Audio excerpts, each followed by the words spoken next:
Hello, everyone. Thank you for tuning in to the third installment of the African American Knowledge Community Region 4 East webinar series. I'm Janelle Love, the regional representative for 4 East, and I'm joined today by two panelists. First, we have Dr. Danita Brown-Young, the Vice Chancellor for Student Affairs at the University of Illinois, Urbana-Champaign. Next, we have Dr. Lamar Hylton, Dean of Students at Kent State University. You'll also notice a fourth person on your screen. This is Kassan Gentry.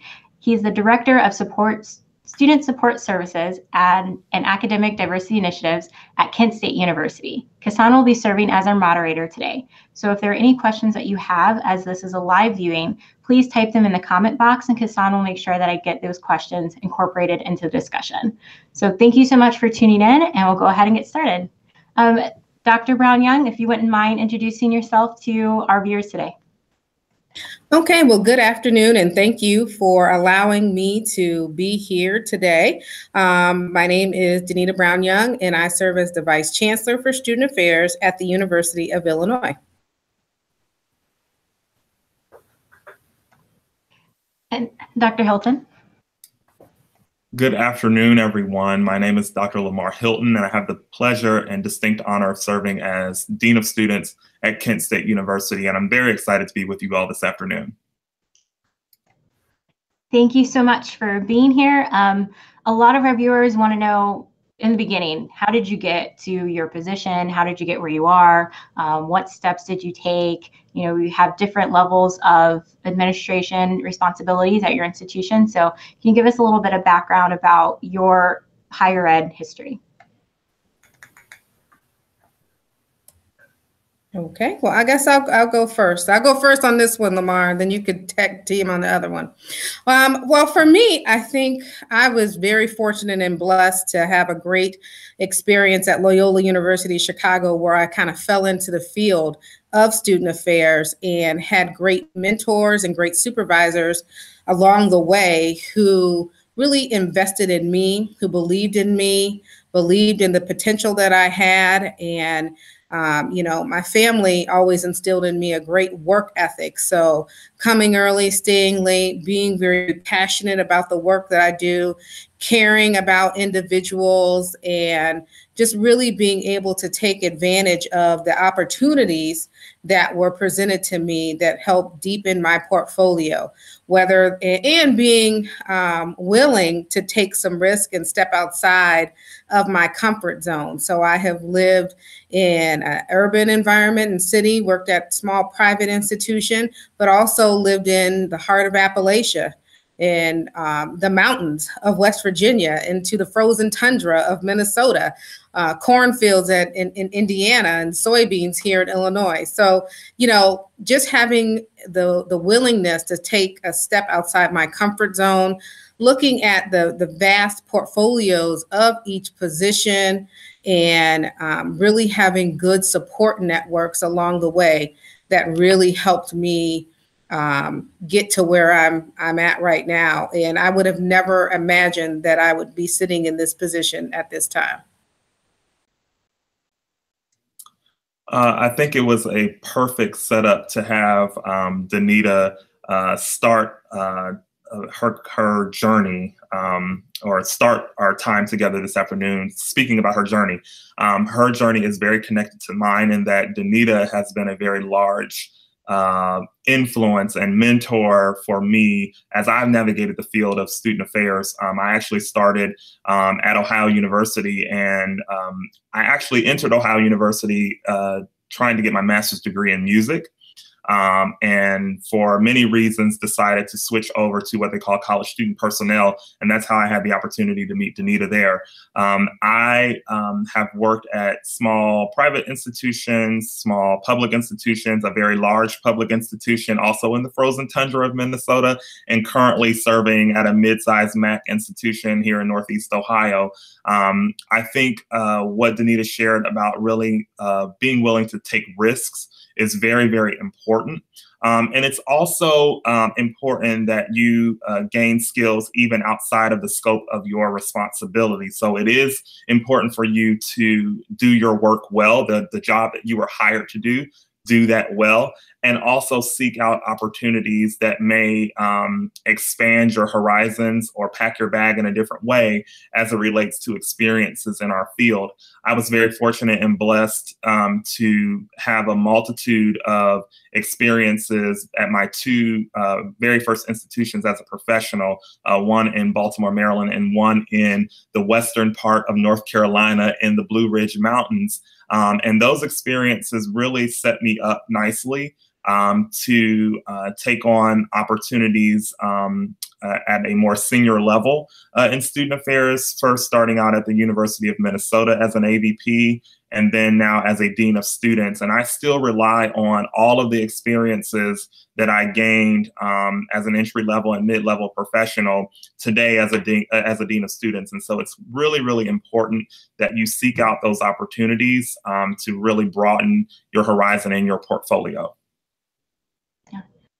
So it seems like you all have very traditional paths of student affairs or higher education where there's constant movement if you're going from institution to institution, or maybe you're moving up within an institution. Can you talk to us a little bit about any challenges that you have experienced that have to deal with race or ethnicity, maybe moving across the region or moving throughout an institution?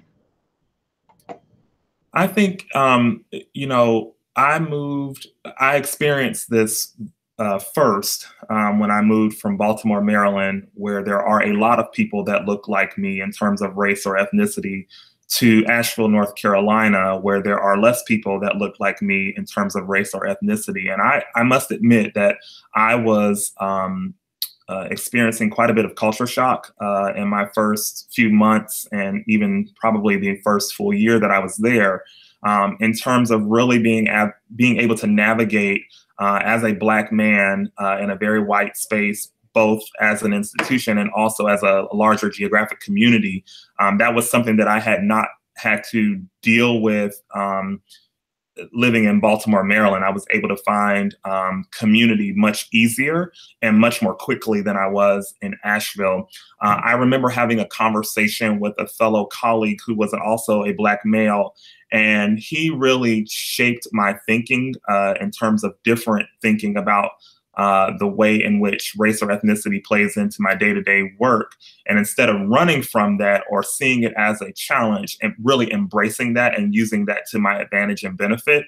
And so, you know, I was the only many, many times, and we hear about that in our field and in our work day in and day out about what it means for our students to be the only and what it means for us as staff members to be the only around the table.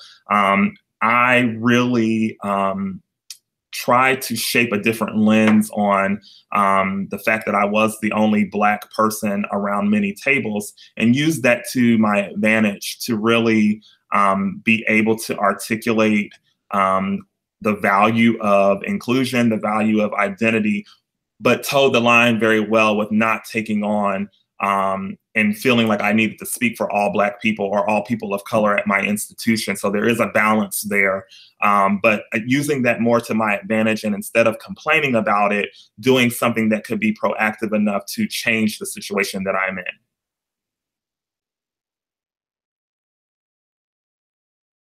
And I think for me, there have been many challenges along the way that are associated with race or ethnicity. You know, I grew up in an environment where I was one of few people of color, even in through the K through 12 system. And so, you know, knowing how to navigate those spaces where, you know, there aren't a multiple area of people of color, you have to learn how to navigate those spaces in a different manner. One of the things that I think I have always faced, whether I was a student or particularly as a professional, was this stereotype and attitude towards people of color, particularly Black women, and saying that, you know, we have attitudes. And in fact, I remember there was a time where I was applying for a job, and one of the reference people who were checking my references called my references. And one of the questions was, does she have the typical Black woman attitude? That was an actual question to one of my references. And not only that, when I was interviewing at this location, one of the faculty members asked me, did I check with my husband before, applying for the job, and is he willing to relocate? Now, my husband has nothing to do with my profession. He works in a completely separate profession, but it's this whole notion that sometimes we can have attitudes, we can be stereotypical in their sense in a negative fashion, that we aren't fiscally responsible. And maybe even dealing with our own race and ethnicity group, that maybe we're not Black enough to be in the position to be supported, or, you know what, we already have enough people of color in this area, so we don't need any more. And certainly there's always going to be this good old boy network, which you try to penetrate, that can be challenging as you try to move through the ranks and try to be successful to make change in that culture. But, I think we're breaking down those barriers day by day. So one of the things that you all have experienced, and many of our colleagues experience in the Midwest, is being one of few, being the only. What mechanisms do you use to cope with not seeing people of color, period, let alone another Black person, but there's no one else who's brown in your department or your division or on your side of campus, et cetera? And how do you suggest colleagues kind of build resiliency in those arenas? Well, for me, it's important to get out and get to know the community. So I'm not one that's typically going to sit into my office and conduct my work. Our work has to be done out in the field and out into the environment. So if I don't see, people of color on a regular basis, then I need to be intentional about going into those spaces. I also need to be intentional about connecting with the outside, the external community, and building up those relationships, because they are also key and critical to your success on campus.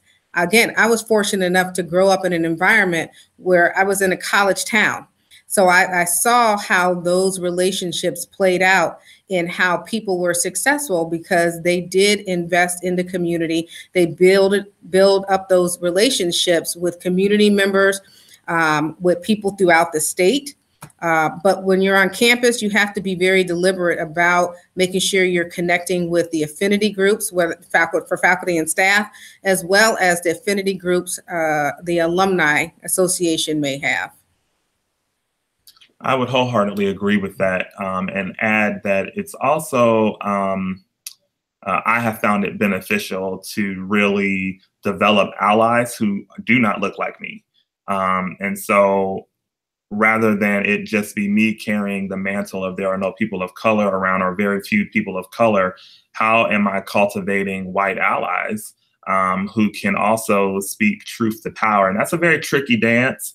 You have to be very careful about the way in which you go about that. But once you find your way and find the people who can actually know what it means to be an ally and actually can advocate for you on your behalf in appropriate forms and in appropriate ways, that also has added a layer of support that while they may not look like me, I know that they have my back and understand the type of experience that I'm having, and can really speak about that experience to others. But certainly the external community connections are important. The internal university community connections are vitally important. And really, really echoing Dr. Brown-Young's point, those affinity groups are also very, very important. So, and thinking about your experience as a Black professional, how would you say it differs from that of your white colleagues? I think that there are some things that I, as a man of color, as a Black man, have to think about that my white colleagues, it's not even on their radar, because they are not wired in that way. They don't necessarily have those experiences in the way that I do. So for instance, I'm thinking about this notion of the Black man and the 200% rule, where for every white male colleague that I have that gives 100%, I have to give another 100% additionally to that to even be seen as somebody who can have a seat at the table. That is something that consistently and constantly plays in my mind as a Black man that I'm certain my white colleagues do not have to think about and negotiate day in and day out. The experiences are very different, and there are a lot of learnings that take place over the course of anyone's career that they use to take with them into the next professional setting or the next job opportunity or what have you. I think it's compounded when you are a person of color, because there are other dynamics that are either implicit or explicit that you have to also think about in addition to the normal learning that should take place over the course of anyone's career trajectory. I absolutely agree with Dr. Hylton there. You know, there are a lot of unwritten and unspoken rules and assumptions. And yes, we often feel that we have to be 200% times better than our white colleagues because those are some of the unwritten rules that have been written. There are times when our white colleagues don't necessarily find us credible, even though we do have the proven track record, but they will assume that we were the token selection because they needed to fill out some diversity within the administration. And that's the reason why we were chosen, even though our credentials are better, our record is better, our experiences are much stronger and deeper than what they have come across. And, you know, we're constantly thinking about all the multiple hats that we wear. You know, sometimes I have to be the administrator, I have to be the counselor, but sometimes I got to be grandma, I got to be mama, I got to be an advocate. I mean, I've got to be a supporter. I have to show up to all of these events where some of my colleagues, they don't have to. They can pick and choose.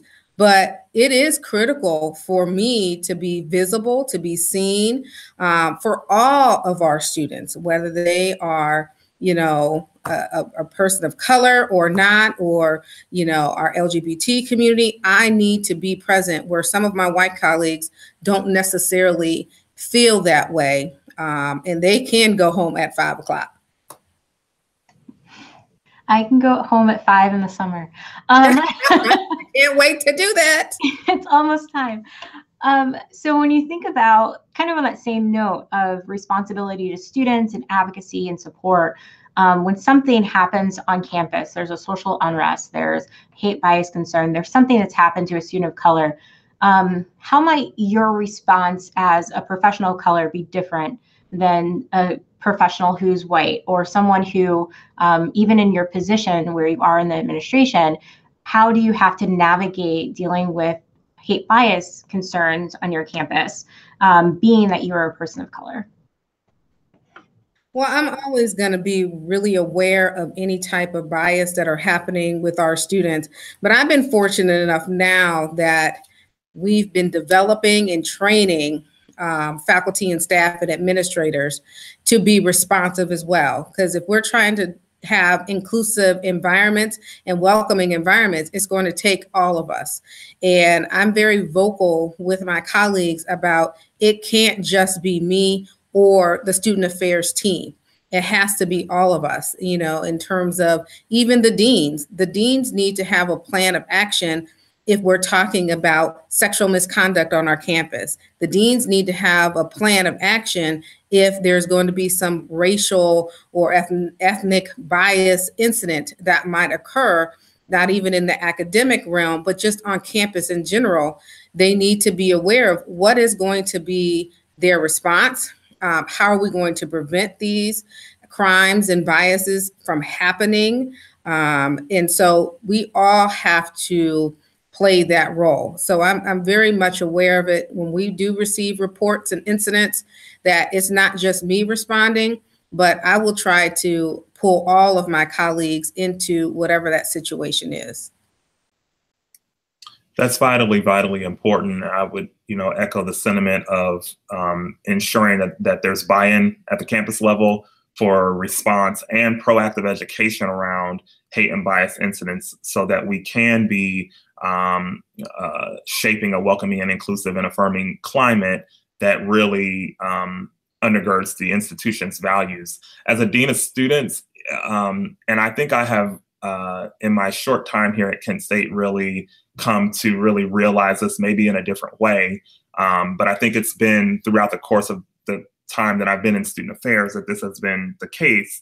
I have found myself very fortunate and very blessed to develop really, really meaningful relationships with students that I think also help the work around addressing, primarily from the response lens, addressing issues of hate or bias on our campus. And so this is where I think the element of code switching comes into play, because I'm able to really have some different types of conversations with students of color behind the closed door of my office in a way that speaks to who they are.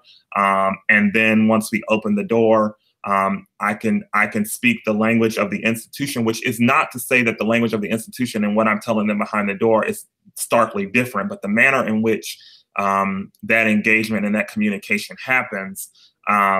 There's a time, I talk about time, place, and manner a lot. There's a time and a place and a manner by which all of those communications and responses should occur. And I just think that the relationship building shouldn't be taken for granted.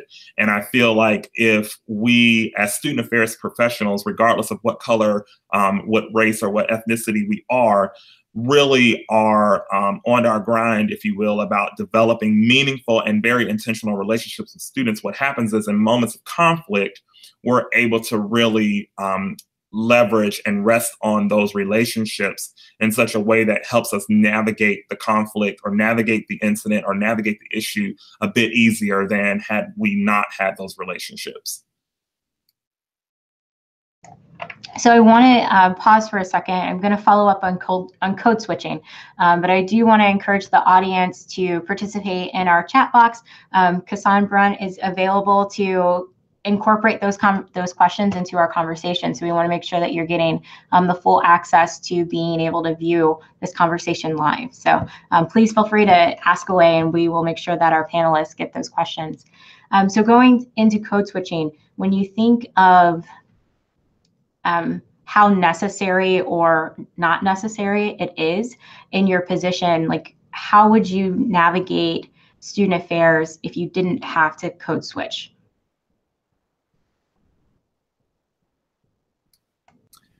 So I think it depends on the environment and it depends on the institution. So as you're learning how the institutional politics rest on your campus, I think you as the professional need to make the judgment call as to how much code switching you are comfortable with. I think there will always be an element, in my own personal opinion, there will always be an element of code switching that happens.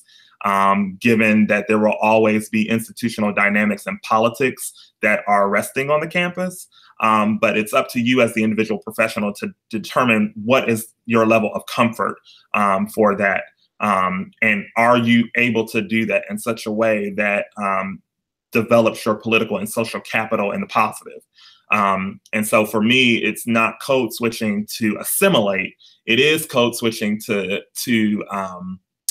develop the capital necessary to advance the goals that I know to be the right goals on behalf of the students that we serve. If I did not have to code switch in student affairs, I feel like it would be a very different environment. And I need to be honest and real with everybody that, code switching can sometimes feel like you are compromising who you are on many, many levels. And I don't want that to be heard on this particular recording. I very much believe that you need to show up authentically in the workplace. that you need to be who you are. And if it ever feels like the switching that is taking place is compromising who you are, that's an indicator for you that you need to make the judgment call as to whether or not this environment really is for you, or if there is another way that you need to be approaching the work. I don't think that I have ever code switched, and I have two colleagues on the line with me now who know me fairly well, Kassan and Dr. Brown Young. I don't think I've ever code switched to the point where I have lost the authenticity of Lamar. I will always be Lamar at the end of the day. And as long as I'm comfortable and know that about me, you know, I'm able to nuance my approach in such a way that, again, builds that capital without losing the integrity of who I am as a person. Exactly. Well said. And you, yes, you are always going to be Lamar. That is for sure. But I think you're absolutely right. When people hear code switching, they think that your validity is lessened, but it really is about your integrity. You're always going to speak with integrity, but you also have to be an institutional leader and know who your audience is and know how to get your point across with various groups of people. You know, if I'm talking with faculty, it's going to be a very different conversation than I'm talking with students, or if I'm talking with parents, or if I'm talking with alumni. And that's okay, because each group understands points differently. That's why we make sure that we have talking points. So I don't see anything negative about the code switching, because I think it is necessary if we want to advance what we're trying to accomplish in terms of our mission. If we're really trying to be that welcoming environment, you have to meet people where they are at to help them understand how they can be a part of this movement. Awesome. I know a lot of times new professionals and graduate students entering into the field often have questions on how authentic they can be. Is it okay to wear my natural hair? Is it okay to wear what I feel comfortable in, if it is African print or garb? Like, how true to myself can I be in a position? I think part of that code switching conversation also talks to those pieces as well, of you don't have to water yourself down in order to exist in these spaces, but you have to learn how to navigate within these spaces and be true to yourself at the same time. So thank you for your insight on that. We do have a question from our audience, and the question is, how do you support or work with a colleague or new professional who is not keen on developing relationships with white allies? So let me get this straight. How do you work with a colleague who is not keen on developing relationships with white colleagues? Well, I don't know where they work, where you can't be, you cannot be exclusive like that. You have to, if you really care about higher education and the fundamental principles about higher education, I don't even know how you could have those thoughts that you're not going to develop relationships or become allies with white colleagues, because that's contradicts everything that we believe in as student affairs practitioners and professionals.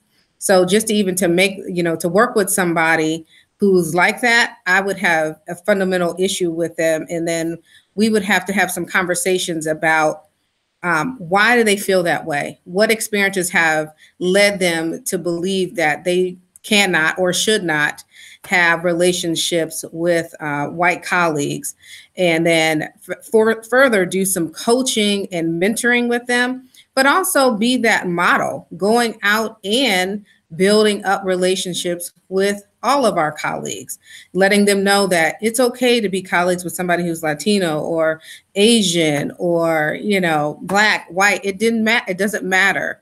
But that is critical. You need to be colleagues and collegial with everybody, regardless of race or their background. We do have some more information. So the colleague is not a student affairs professional or does not have a student affairs background, and they're not invested necessarily in this predominantly white department, and they'd rather communicate and mingle with people of color at the institution, but are opposed to the code switching piece that we just discussed. Well, I would say that their career in higher education, student affairs, whether they have a background or not, is going to be short-lived. Wholeheartedly agree. Here, Dr. Danita Brown-Young. This sounds like this colleague needs a good mentoring and a good talking to. One of the very first lessons that I learned in the mentorship relationship that I have with Dr. Brown-Young is this word collegiality. And collegial minded approach to our work is the way of student affairs. And so if we have a colleague or a new professional that we are supervising or working with that is anti that, then we really do owe it to that person to help them understand the work environment that they are currently in and how the landscape of student affairs and higher education just generally is really founded upon the relationships that we develop with people, regardless of what color, race, or ethnicity they are.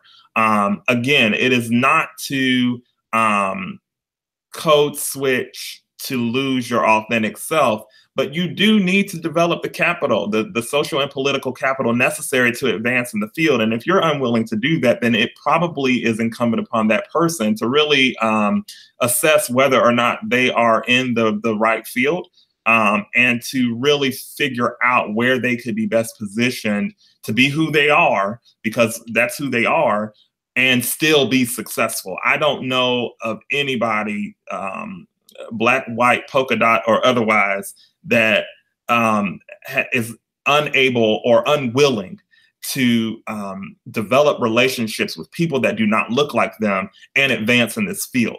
They are very, very in opposition with one another. And I don't know how you would be able to be successful in this particular course of field.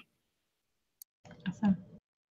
So we have another question that kind of goes back to the conversation earlier of being the only person of color in a space. So how do you cope with establishing personal boundaries and avoid burnout when there is a plethora of people of color flocking to you, since you may be the only POC administrator that they see? That's a very good question. My mantra is that you are no good for anybody else until you are good for yourself first. And what that means is you have to do a very good self-analysis of when and what will burn you out and how you get burned out. And then understand how to manage your boundaries appropriately. And that will look different individual to individual. But as long as you are keeping your own mental, physical, spiritual, emotional well-being at the forefront of the work that you're doing, it doesn't mean that you're selfish. It doesn't mean that you are doing that to the detriment of developing relationships with people. But what it does mean is that you are investing in yourself so that you can be a resource, that you can be that support system that you want to be. But you can't do that if you can't pour from an empty cup. So if you yourself are empty, then how can you strategically and intentionally really help others? I've had conversations with colleagues before about not being scared to really own your own personal and mental and emotional well-being, and to really make adjustments accordingly so that you can continue to be working from a very full place. I think it requires very intentional conversations with your supervisors and other colleagues for them to really be able to understand the impact that this work and the toll sometimes that this work can have on us as professionals, particularly professionals of color. I think you have to be transparent about where you are and focused and very intentional about ensuring that your own well-being is kept intact.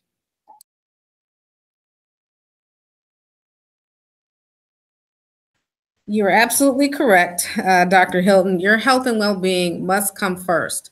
My parents would always tell me, because I was one of those extreme workaholics where constantly was working and missing out on even some family activities and wasn't necessarily having the life that I wanted to. And they said, you know, if something happened to you, you unfortunately pass away, they will mourn the next day, but they will also be posting your job for it to be refilled. And so, you know, that does put some things in perspective, or working with colleagues who have unfortunately had some terminal illnesses and whatnot. And it makes you reflect upon, how do you carry out the work that you do? And you do need to take breaks. You do need to take care of yourself, because if you don't take care of yourself, there's no way that you're going to be able to take care of others. And setting those boundaries and not feeling guilty because maybe you missed a student's program. Because there were 100 others that you were at, and that you were present, and that you were very supportive, and you may have even given not only of your time, but given your dollars as well to support these programs. So we do have to move away from this feeling of being guilty, but also, again, this is where you're building up those relationships with your colleagues, helping them understand, like, they have to be present and visible so that they are building up relationships with these students of different racial and ethnic backgrounds, so that they feel comfortable coming to them as well. And helping students understand, like, you don't always need to receive the guidance from somebody who looks like you. You know, most of my supervisors have been either white males or white females. And so if I didn't feel comfortable going to them, or investing in or working with these colleagues who didn't look like me, I would not be here today. So we have to start breaking down some of those barriers as well.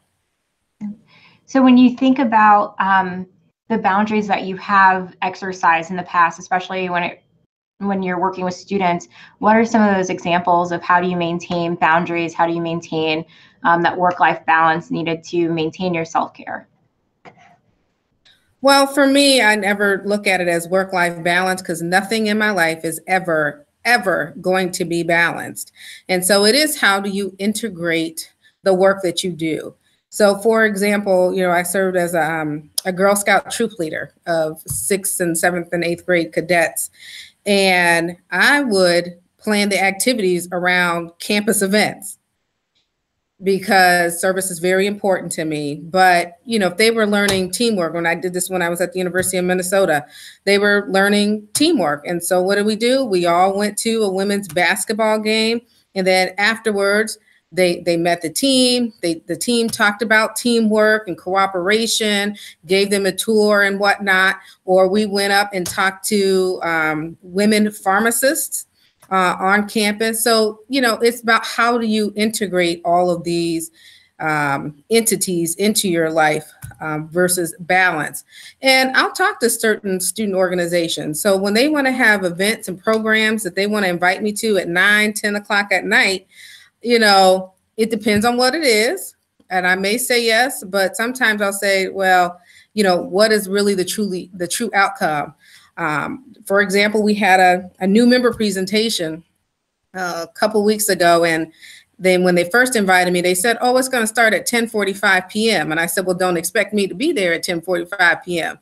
You know, they said the doors open at 9, but it'll start at 10:45. And I said, well, if you want me to be there, it needs to start by 9:45 at the latest. And so they actually did change the start time. But I said, you know, you need to be respectful of the administrators who you want to be there, and other parents and families who might want to be there. We don't operate on this late night schedule anymore. We're a little bit older. And so we need some rest. So that's, I mean, I don't mind, you know, being upfront and honest with students.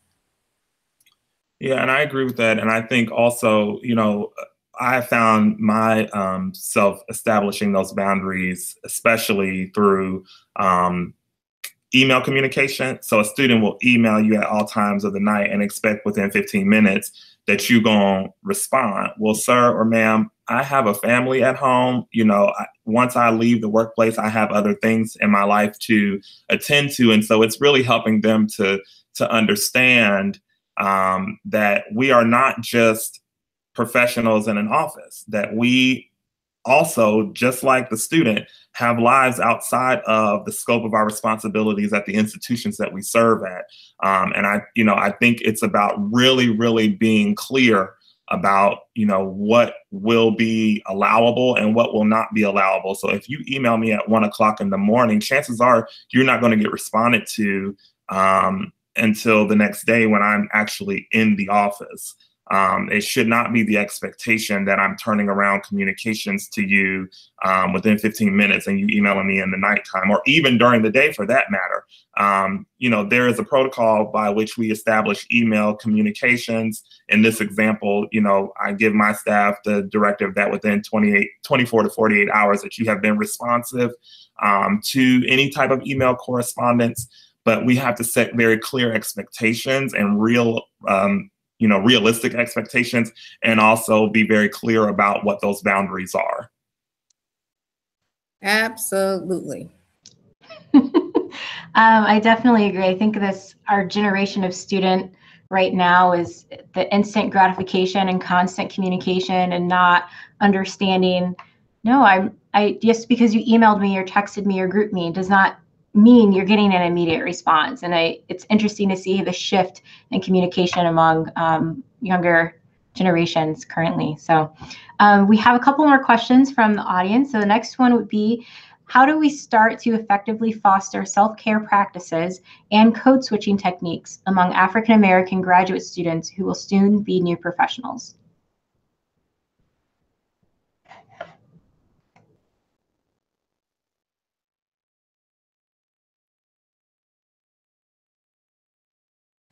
Let me take that, Lamar, first. Okay. Again, I think we have to start looking at our graduate students in particular. They are the paraprofessionals who who want to populate our field, in any field, rather or not. But they need to understand that there are going to be some political landmines along the way, and that everyone is not going to be completely supportive of who you are.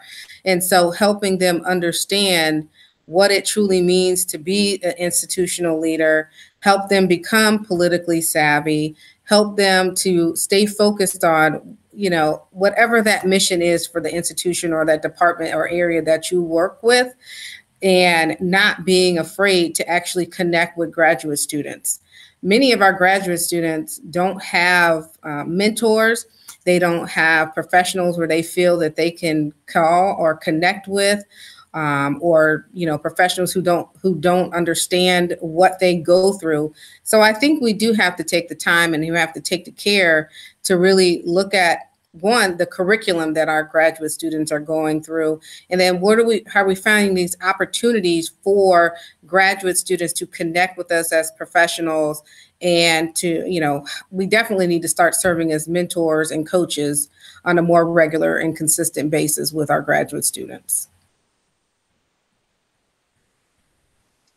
Yeah, ditto. I don't think I could say anything that hasn't already been said. I think it's really important that mentoring and coaching really is really key and critical to the success of a graduate student, primarily a graduate student that's getting ready to embark upon the next chapter as a new professional. That's where it really, that's really where you set the foundation and the framework for how you will be engaging as a professional in student affairs.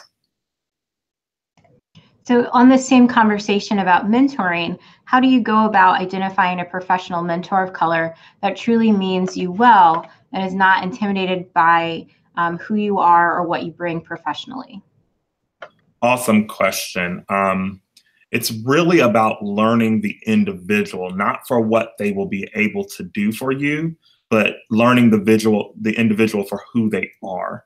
And people, I don't know about how many faith people we have on the line, but I'm a firm believer that out of the abundance of the heart, the mouth speaks.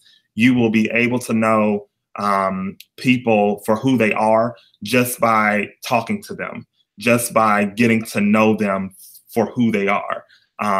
Their works will be able to speak for themselves, and you'll be able to really, able to understand how you will align or won't align with that person as you begin to develop the relationships. I would not be an advocate of jumping into a mentoring relationship just for the sake of saying that you have a mentor without really doing your due diligence to cultivate, first of all, who that person is, but more importantly, what do you hope the mentoring relationship looks like? What are you hoping to get out of the relationship? And being very clear with the individual that you are vetting about that so that you can understand what their expectations are and if those things are in alignment. Sometimes we preach the message of wanting to have a mentoring, and mentoring is so valuable and everybody needs a mentor, which is very true, but do not acquire a mentor hastily. I think it's a process. I think it's something that really requires an individual to really begin to do really deep learning about the person that they would like to be their mentor. And some of us have mentors, multiple mentors for different areas or aspects or facets of our life, and that's okay, just so that you are really doing your work around cultivating those relationships on the front end. I couldn't agree more. You know, you really have to take your time to find your mentor. You know, study that person, do some research, making sure that this is someone you really want to align your spirit with, that they are genuine, that they are, you know, a proven communicator, that they will be accessible for you, that they really have your best interest in mind. I know oftentimes, like you said, Lamar, people are talking about, yes, you need a mentor, you need a mentor. And oftentimes people will look at the title, be like, oh, well, she's a VP, you know, she's a dean, he's a dean, you know, that's who I need to get as to be my mentor. And that's not necessarily true. And that person may not be a good match for you at all. You all may not have any interest. They may not have time for you. Just because you saw them once give a presentation on a panel at a professional conference does not mean that they are going to be a good mentor for you. Because oftentimes too, there are people who have a professional public persona, and then they have the real persona of who they are. So you do need to be careful about how you align yourself and who you allow to be your mentor. And I'm very careful about who I allow to be my mentees. And Lamar will tell you that not everybody can be my mentee because, one, I don't have the time. You need to be very realistic when you are, you know, taking on mentees, so to speak, as a mentor. But that doesn't mean that I won't, you know, you can't check in with me from time to time if you need, you know, a question answered or whatnot, or some guidance. But to be that truly invested mentor, and you're looking for one, take your time and do your research. Thank you. Can you all talk about the types of challenges that you've had navigating tough relationships with other senior administrators of color on your campus? And what advice would you give to someone seeking to navigate these types of challenges? Uh-oh, I got a lot of response. Lamar, you might have to take this one first because I got to fix my face on this one. Lord, I'm gonna have to fix my face too. You know, okay, so where do I begin? There have been not everybody, but many people feel like the challenges of people of color are solely based on their interactions with people who are not of color, that white people are the only people that give people of color challenges. And I'm here to just serve notice that that is not true. It is so very much the case that you will have to navigate your toughest challenges around people who look exactly like you. And there have been many examples, none of which I will name by name, but just know that as you experience upward trajectory in the field, that you will have to encounter people who look like you, providing you with a lack of support, not showing up in the way that you would hope them to do, not really cultivating the relationships that you would hope them to cultivate, at least with you as the individual, just being downright nasty and vindictive and backstabbing. You know, you will have to navigate that. And when it happens, because it's not if, it's when it happens, you need to be very, very solid that, one, what you're experiencing is valid. What you're experiencing is very isolated to the individual, that this is not representative of every person of color that you will come into contact with. And sometimes I talk to my students often about the 3 spheres. There's a sphere of control, there's a sphere of influence, and there's a sphere of things that are out of your control. And sometimes we focus our energies and efforts on that last sphere and wind up very disappointed, very frustrated, very angry. We need to be a people that focuses on the things that are in our control or in our influence. And the things that are out of control or out of our control, we acknowledge them for what they are and we keep it moving. We can't spend a lot of time there. So if somebody is not showing up in the way that you would hope them to be, you do all you can in your control and influence to shape the relationship that you'd like to have. And the things that are out of your control in terms of the way that they respond to you, the way that they react to you, you acknowledge it for what it is and keep it moving. That's a very hard lesson to learn, I'm telling you, because it requires a level of awareness, a level of self-awareness about who you are as a person and what your triggers are in order for you to be able to navigate that appropriately. So it doesn't happen overnight. That learning will be constant and continuous, but just know that this is not something that just is isolated to you. This happens more often than you probably think about, and thinking about it in those spheres makes that navigation a bit easier. In my opinion, it's been very, very helpful for me. You're absolutely correct. It is not a question of if, but when, because it will happen, because that is human nature. Unfortunately, we as student affairs professionals are always taught like we're very supportive colleagues, we get along so well, particularly people of color. But again, they can be some of your harshest critics. And it all can boil down to competition, intimidation, and you're absolutely right. The whole vindictiveness and trying to, take political savviness to the 10th degree, where you are undermining people every step of the way, or trying to steal their ideas and approaches to try to elevate your political capital across campus. And, I think when it first happens to you, it does catch you off guard.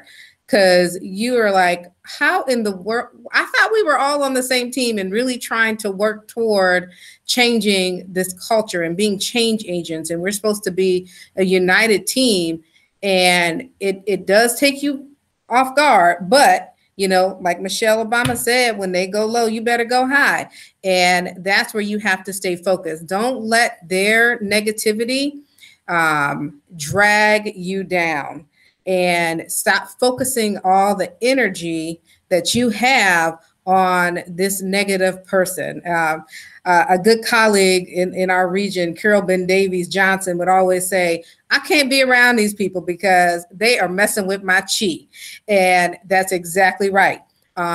You will have to learn how to work with that professional, because that is the requirement for your job. But you don't have to be the best friend. You have to learn discernment about what you say and how you say, and know that, whatever you say, whatever you do, they may try to use it against you. So you have to be careful. And like I just was joking with Lamar, I learned how to fix my face at all times. So Dr. Brown-Young, you mentioned kind of this cutthroat feeling and competition that often occurs among colleagues. One of our audience members said sometimes our field feels very cutthroat, especially during the hiring season. Can you share some failures you may have experienced or words of encouragement for those thinking of making a switch? You know, I think you have to be confident in your abilities, regardless. It is going to be competitive. You need to make sure that you are professionally polished. It's something that we would talk to people about. And that means you are on your A game at all times. You understand when to speak and what to speak at certain times. But again, making sure that your credentials are very sharp, that you have done your due diligence, that you have done your research, that you can speak adequately about the position and know why you want to go after that position. Why do you want to be a part of that certain department or that institution? You have to make sure that you don't leave any doubt in terms of you are the best candidate. But you also need to do your due diligence and say, is this really a good fit for me? Because people are going to look at, is this a good fit for our team? I don't want everybody on my team to be alike. I want people to have some difference, something that they can add their own value to make us a complete and a whole team that's really going to reach the masses of our students. But just make sure you do your research and come prepared. Yeah, patience is a virtue. And I think, you know, it may seem like it will never happen, or these people are, you know, cutthroat or backstabbers, but just be confident in who you are, because you will be eventually in the spot that you're supposed to be in. And really, like Dr. Brown-Young said, really make sure that you have done what you needed to do. You have done your own work and making sure that you are the best candidate that you possibly can be. That comes through experience, that comes through research and reading, that comes through learning how to be professionally polished. That all matters in terms of the entire package, the holistic package of a candidate. And so it can't just be about, well, I've served, you know, in student affairs for a number of years, and so I'm deserving of this role, or I'm, you know, I am due that simply because I've been in a job for, you know, however many years. You continually have to refine your practice. You continually have to make sure that you're staying on the cutting edge of what is happening in our field, and can be able to speak about how that impacts, you know, what we do day in and day out. I believe Dr. Brown-Young coins it as the macro and micro challenges of our work, and really being able to understand how we respond to those macro and micro challenges. So there is a piece that the individual has to do in terms of making sure that they're sharp, and then allowing them to be very patient and reflective on how they would choose to navigate their career trajectory. Awesome. Thank you so much. So we have one more question. We're almost at time, so I want to make sure that we're able to get this one in. How do you decide when and how to respond to microaggressions from white colleagues, especially with respect to power dynamics?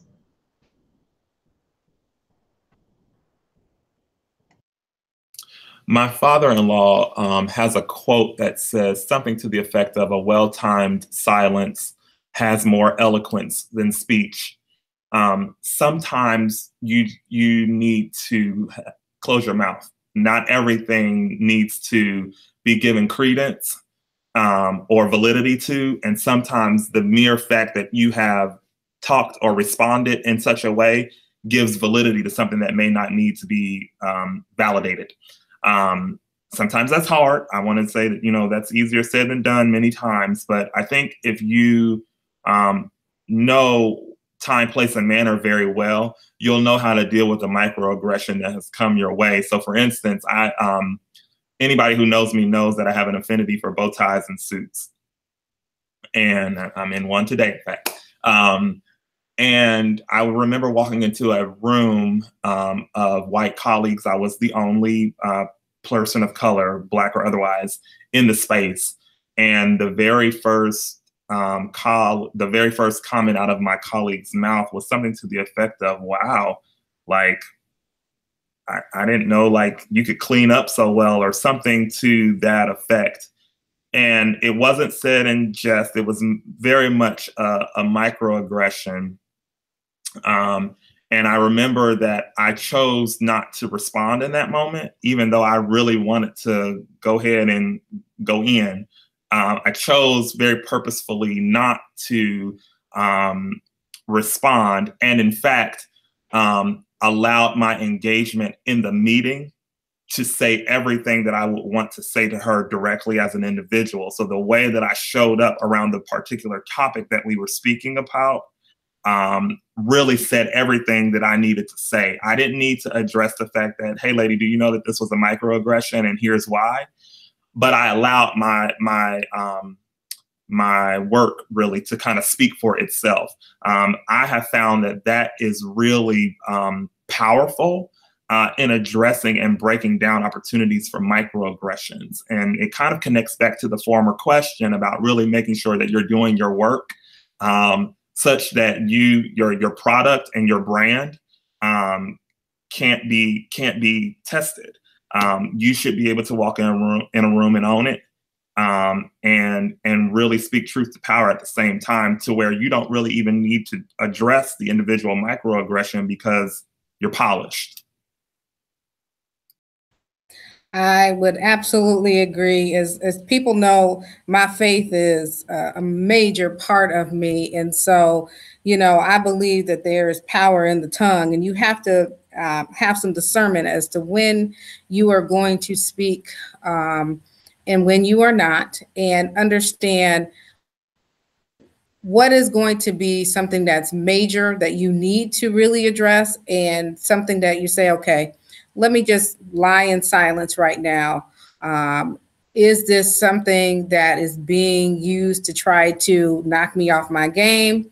You know, what is actually happening with this statement? Or is this a situation where true education needs to happen? And I think in time, you will learn that you can't address every single microaggression that comes to you, because some people are very innocent in what they are saying and speaking. They don't really mean any ill will or harm. And that might be something that they have always learned from the environment that they grew up. But I don't take the time to address every single microaggression that comes my way, because if that were the case, I would never be able to do the work that I'm supposed to do on a daily basis. Great. Thank you so much, both, for all of your expertise, willingness to share your experiences and your journeys throughout higher education. Is there any last piece of advice that you have for Black professionals as we experience navigating PWIs? I would just say you need to be authentic in who you are. You need to make sure that you are humbling yourself, not necessarily succeeding in a way where you're being very arrogant. When your blessings and opportunities come, that's great. Let your record speak for who you are and what you do. Make sure that you are researching and staying current of best practices and approaches, reading publications like the Chronicle or Inside Higher Ed or other professional publications that may come your way. Create, as we've been talking about, mentors, find a good mentor, or even create your own personal board of directors. I know for me, I have a great support network that I call them my crew, that we connect every day, and some of them, we all live in different states, but we all pretty much work in higher education, and we have different backgrounds. But you need those people who you can call on, that will keep your confidences, that will help uplift you. And then you also need those people external to your institution that when things don't go right, you can talk with them. Don't talk to the people in your space. Don't talk to and complain about everything with people at your own institution, because that can be really detrimental to you. So, but make sure you have a good support network. I think my last bit of advice would be, now more than ever, it is incumbent upon us as Black people to really show up and show out in whatever spaces or places we are afforded to be in, whether you're a hall director, a graduate student, an assistant dean, a vice chancellor, wherever you are situated in our field. Now more than ever, it is so critical for our students to see what true Black excellence looks like. And in order for that to be illuminated, we have to do our work. And so your work very much matters in whatever way the work shapes up for you at whatever institution you may be at currently. Understand that while it may feel like you're doing minuscule work at times, there is great impact that is happening as a result of you doing your work, and you doing your work well. I would ditto and echo everything that Dr. Brown-Young has just stated in terms of navigating the mechanics of our jobs and our careers, and just understand that there are people out there who are rooting for you, who are here to see you succeed, and that there are people who actually do care about the advancement of Black people in the field of student affairs. Thank you so much. Huge thanks. We really appreciate your time and energy today. And thank you, Kassan, for making sure that we got the questions in and that we were able to communicate with our audience. If you all have questions or want to get engaged with the African American knowledge community, please feel free to reach out. Our email address is AAKC, the number 4, the letter E, @gmail.com. Have a wonderful day.